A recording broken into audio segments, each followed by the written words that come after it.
तृतीय खंड अद्वितीय दृष्टि से उदितोपासना। इसके अंतर्गत अधिदेव उपासना का वर्णन किया जाता है, जो कि वह आदित्य तपता है उसके रूप में उद्गीत की उपासना करनी चाहिए। यह उदित होकर प्रजाओं के लिए उद्गान करता है, उदित होकर अंधकार और भय का नाश करता है। जो इस प्रकार इसको जानता है, उसकी उपासना करता है, वह निश्चय ही अंधकार और भय का नाश करने वाला होता है। इसके अनंतर अधिदेव यथार्थ अधिदेव देवता विषयक उद्गीतोपासना का आरंभ किया जाता है, क्योंकि उद्गीत अनेक प्रकार से उपासनीय है। जो कि यह आदित्य तपता है उसके रूप में उद्गीत की उपासना करे। यथार्थ आदित्य दृष्टि से उद्गीत की उपासना करे। तमुद्गीतम, इसमें उद्गीत शब्द अक्षरवाचक होता हुआ किस प्रकार आदित्य में संगत होता है यह बतलाया जाता है। यह आदित्य उदित होता हुआ ऊपर की ओर जाता हुआ प्रजा के लिए, प्रजाओं के अन्न की उत्पत्ति के लिए उद्गान करता है, क्योंकि उसके उदित न होने पर व्रीहि आदि की निष्पत्ति नहीं हो सकती। अतः जिस प्रकार उद्गाता अन्न के लिए उद्गान करता है, उसी प्रकार वह उद्गान करने के समान उद्गान करता है।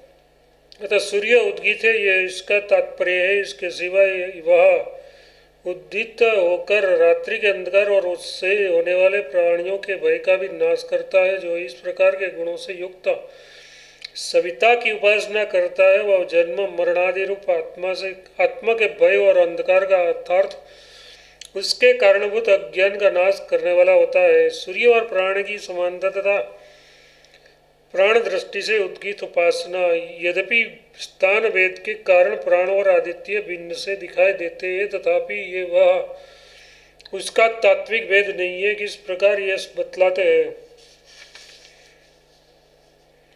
ये प्राण और सूर्य परस्पर समान ही है। ये प्राण उष्ण है और वह सूर्य भी उष्ण है। इस प्राण को स्वर ऐसा कहते हैं और उस सूर्य को स्वर एवं प्रत्यास्वर कहा ऐसा कहते हैं। अतः इस प्राण और उस सूर्य उसमें उद्गीत की उपासना करे। गुण दृष्टि से प्राण सूर्य के सदस्य ही है तथा सूर्य प्राण के सदस्य है, क्योंकि ये प्राण उष्ण है और वह सूर्य भी उष्ण है। तथा इस प्राण को स्वर ऐसा कहकर पुकारते हैं और उस सूर्य को भी स्वर एवं प्रत्यास्वर कहा ऐसा कहते हैं, क्योंकि प्राण तो केवल स्वरण मतलब गमन ही करता है। मरने के पश्चात वह पुनः लौटता नहीं, किंतु सूर्य प्रतिदिन अस्तमित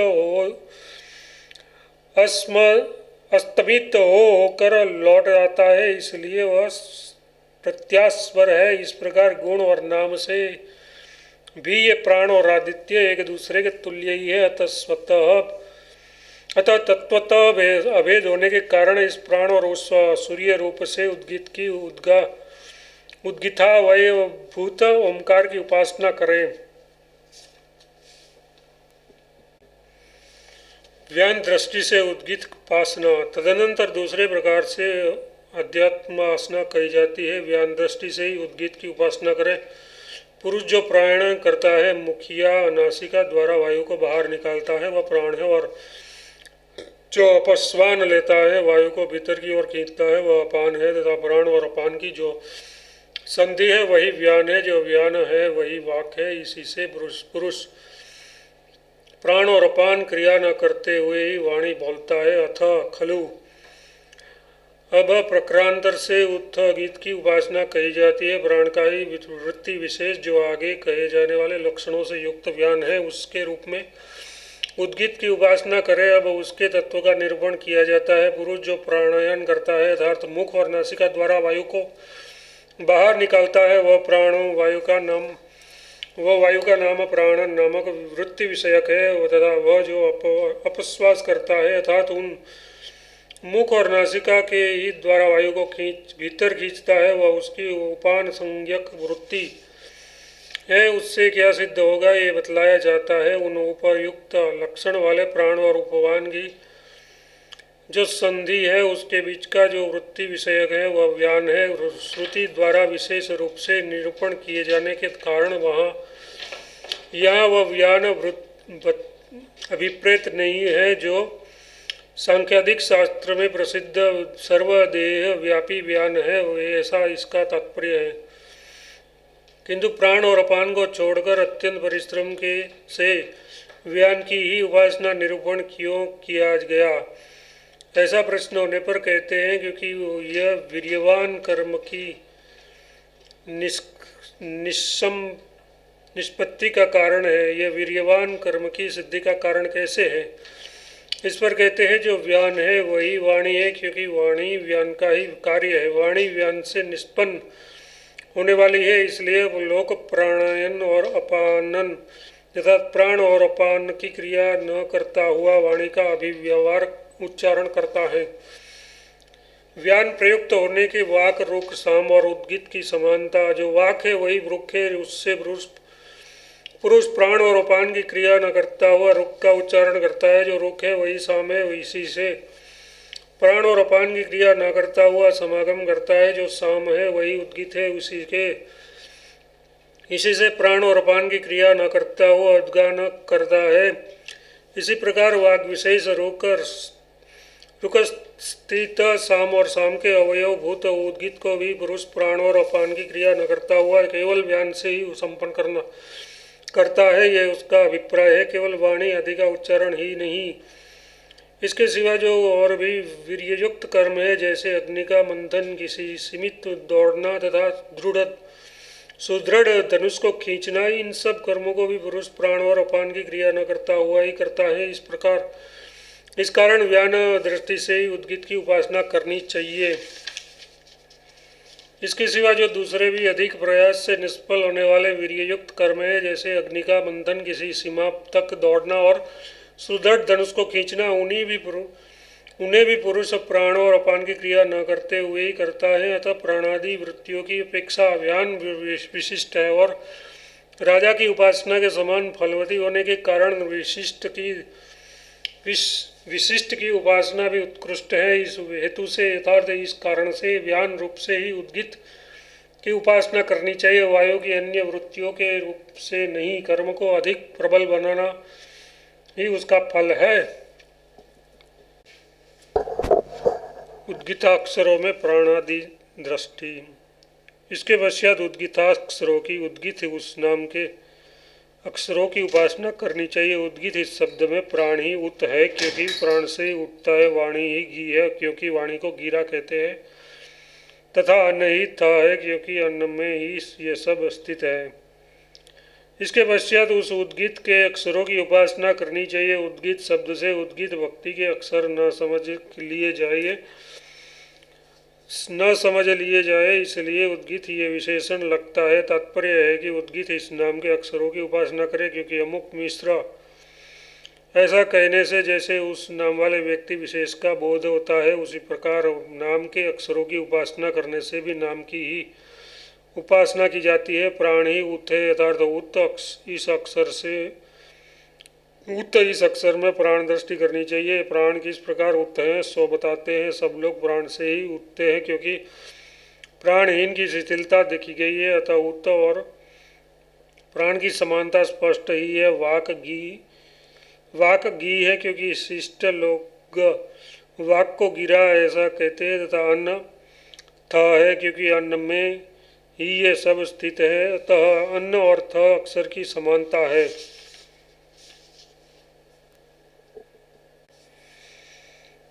उद्गिताक्षरों में ध्रुवलोक आदि तथा सामवेदादि दृष्टि, इन तीनों की समानता श्रुति ने बतलाई है। उन्हीं के अनुसार से स्थानों में समझनी चाहिए। धो ही उत है, अंतरिक्ष गी है और पृथ्वी थ है। आदित्य ही उत है, वायु गी है और अग्नि थ है। सामदेव ही उत है, यजुर्वेद गी है और ऋग्वेद थ है। इन अक्षरों को इस प्रकार जानने वाला जो विद्वान उद्गित इस प्रकार उन उद्गिताक्षरों की उपासना करता है, उसके लिए वाणी जो ऋग्वेदादि वाक का देह है उसका दोहन करती है, तथा वह अन्नवान और अन्न का भोक्ता होता है। ऊंचे स्थान वाला होने के कारण दुलोक ही उत है। लोकों का गिरण करने मतलब निगलने से अंतरिक्ष गी है और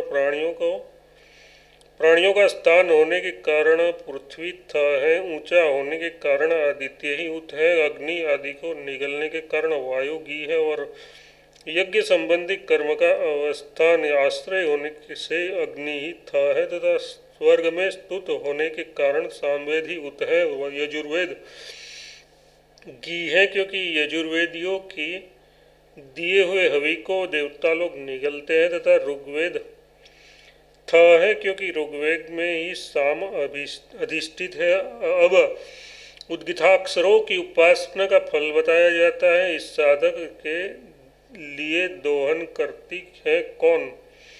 वाक किसका दोहन करती है? दोह का वह दोह क्या है? इस पर कहते हैं जो वाणी का दोह है, अभिप्राय यह है कि जो ऋग्वेदादि शब्दों से साध्य फल है वह वाणी का दोह है, उससे वाणी स्वयं ही दूहती है, अपने ही को दूहती है। यही नहीं, वह अन्नवान बहुत से अन्न वाला और अन्न का भोक्ता भी हो जाता है। उसकी जठराग्नि उद्दीप्त रहती है। जो इन उपयुक्त उद्गीताक्षरों की उन्हें उपयुक्त गुणों से विशिष्ट जानकर उद्गीत इस रूप से उपासना करता है। सामा सकामोपासना का क्रम। अब निश्चय ही कामनाओं की समृद्धि के साधन का वर्णन किया जाता है। उस अपने उपंगतो मतलब ध्येयों की इस प्रकार उपासना करें। जिस साम के द्वारा उद्गाता को स्तुति करना हो, उस साम का उसी की उत्पत्ति आदि के क्रम से चिंतन करें।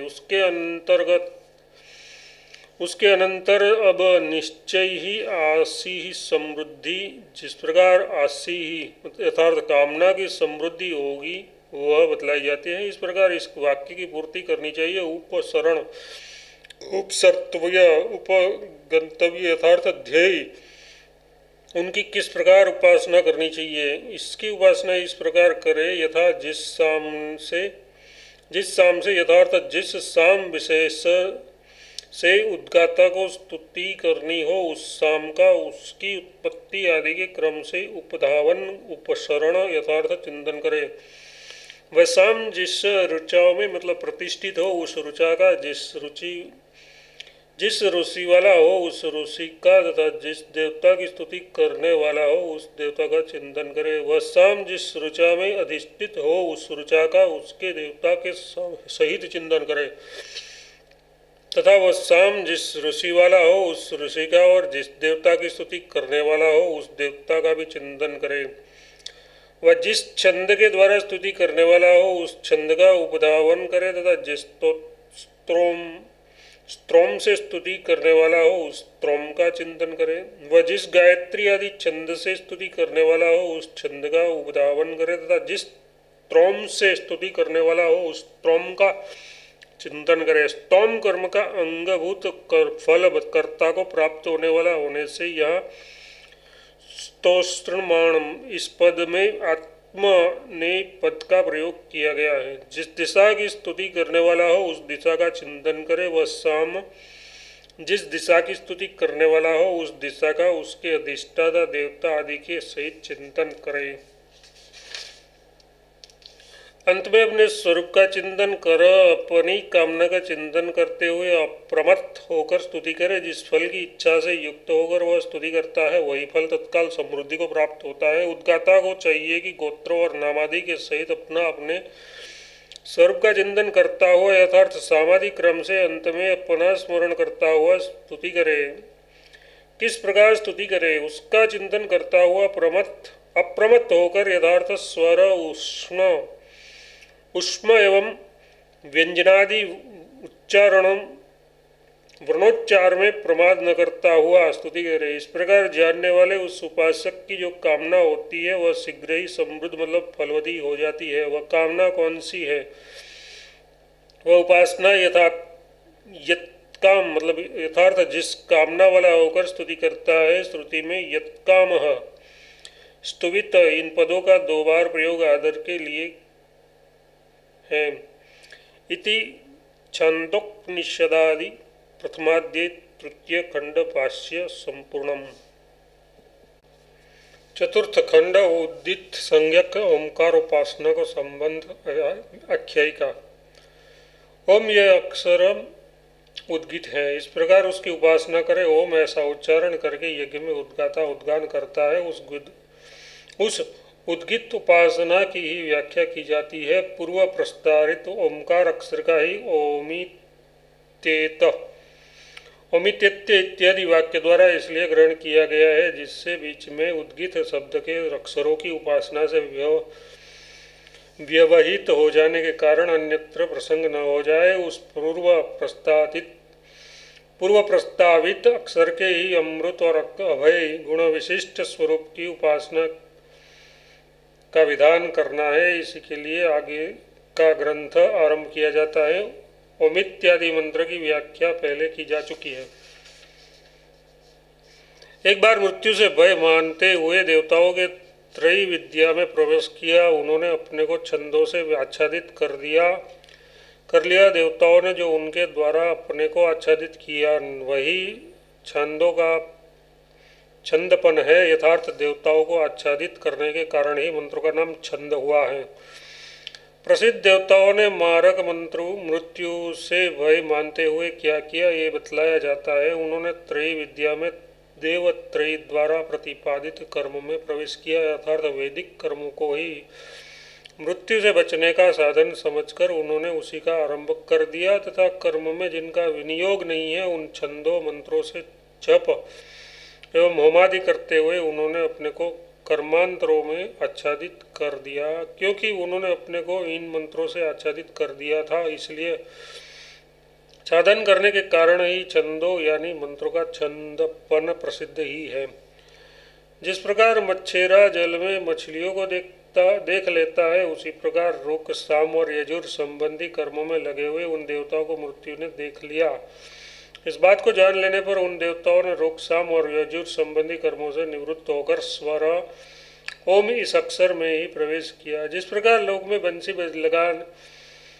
बंसी लगाने और जल उलेचने आदि उपायों से मछलियों को पकड़ा जा सकता है, ये जानने वाला मच्छेरा उन्हें कम गहरे जल में देख लेता है। उसी प्रकार मृत्यु ने कर्मपरायण देवताओं को वहाँ छिपे हुए देख लिया। अर्थात मृत्यु ने यह समझ लिया कि देवताओं को कर्म क्षय रूप उपाय के द्वारा अपने अधीन किया जा सकता है। उसने देवता को कहाँ देखा, ये बतलाया जाता है रुक साम और यजुर में। अर्थात रुक यजुर और साम संबंधी कर्म में वैदिक कर्मानुष्ठान के कारण शुद्ध चित्त हुए उन देवताओं ने मृत्यु क्या करना चाहता है ये जान लिया। ये जानकर वे रुक साम और यजुर से अर्थात रुक यजुर और साम संबंधी कर्म से निवृत्त होकर ऊपर की ओर उठे। उस कर्म से मृत्यु के भय की निवृत्ति के प्रति निराश होने के कारण वे उसे छोड़कर अमृत और अभय गुण विशिष्ट अक्षर यानी स्वर संज्ञक अक्षर में ही प्रविष्ट हो गए। अर्थात ओमकार उपासना में तत्पर हो गए। यहाँ एवं शब्द अवधारण के लिए होकर पूर्व स्थानों के साथ स्वर के उच्च समुच्च का प्रतिषेध करने के लिए है। तात्पर्य है कि वे उसकी उपासना में तत्पर हो गए।